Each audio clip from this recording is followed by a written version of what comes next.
Hello bachcho, let's discuss this question. Dash were adopted as the substitute for open burning dumps. In a dash, wastes are dumped in a depression or trench after compacting and covering with dirt every day. B. Deforestation is the conversion of forested areas to non-forested ones. According to an estimate, almost dash percent forests have been lost in the tropics compared to only dash percent in the temperate region. The present scenario of deforestation is particularly grim in India. At the beginning of the 20th century, forests covered about dash percent of the land of India. By the end of the century, it shrunk to dash percent, whereas the National Forest Policy 1988 has recommended 33% forest cover for the plains and 67% for the hills.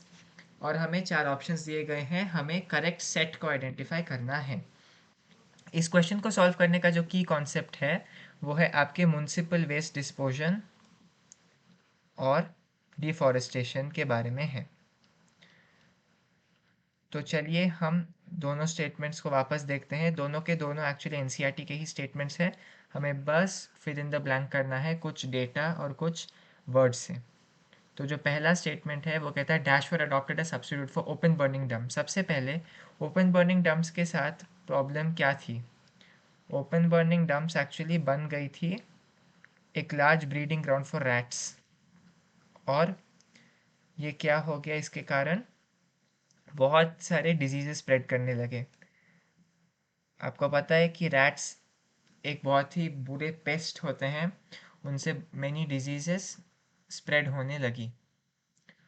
तो हमने क्या किया, हमने मतलब सरकार ने क्या किया, उन्होंने एक ऑल्टरनेट बनाया। वो ऑल्टरनेट का नाम क्या था? वो ऑल्टरनेटिव का नाम था सैनिटरी लैंडफिल।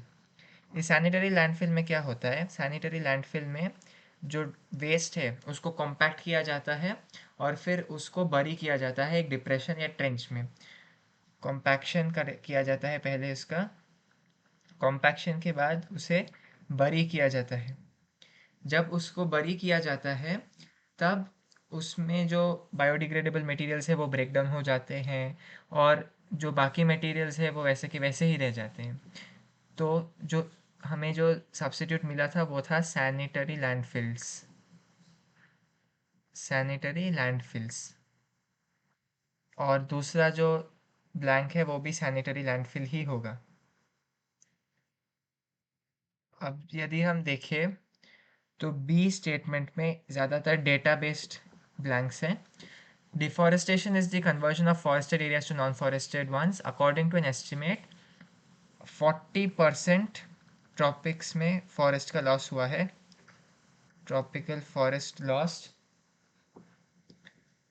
40% में ट्रॉपिकल फॉरेस्ट का लॉस हुआ है, लेकिन केवल 1% टेम्परेट फॉरेस्ट का लॉस हुआ है। ये आपकी एनसीईआरटी कहती है। तो ये जो पहला ब्लैंक है वो होना चाहिए 40 और दूसरा ब्लैंक होना चाहिए 1।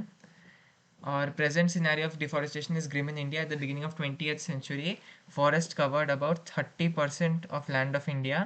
By the end of century it shrunk to, आपके एनसीईआरटी में 21.54% ऐसा कुछ दिया है, लेकिन प्रेजेंट जो लेटेस्ट डेटा है वो है 19.4%। वेराज द नेशनल फॉरेस्ट पॉलिसी जो कि 1988 में आई थी, नेशनल फॉरेस्ट पॉलिसी एनपीएफ जिसको हम कहते हैं, उसने कहा है कि 33% फॉरेस्ट कवर होना चाहिए प्लेन्स में और 67 फॉरेस्ट कवर होना चाहिए हिल्स में। कितना होना चाहिए? 33% प्लेन्स में फॉरेस्ट का कवर होना चाहिए और अराउंड 67% हिल्स में फॉरेस्ट का कवर होना चाहिए। तो चलिए हम पहले ब्लैंक्स को देखते हैं।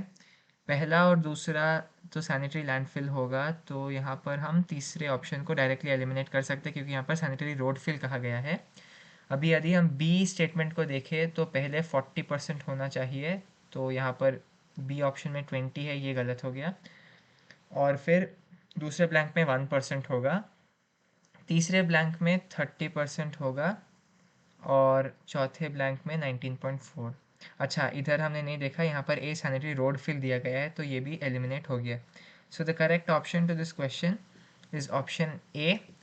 A 1 sanitary landfills, 2 sanitary landfill, B 140, 2 1, 330 and 4 19.4. Hope you have understood it well. All the best.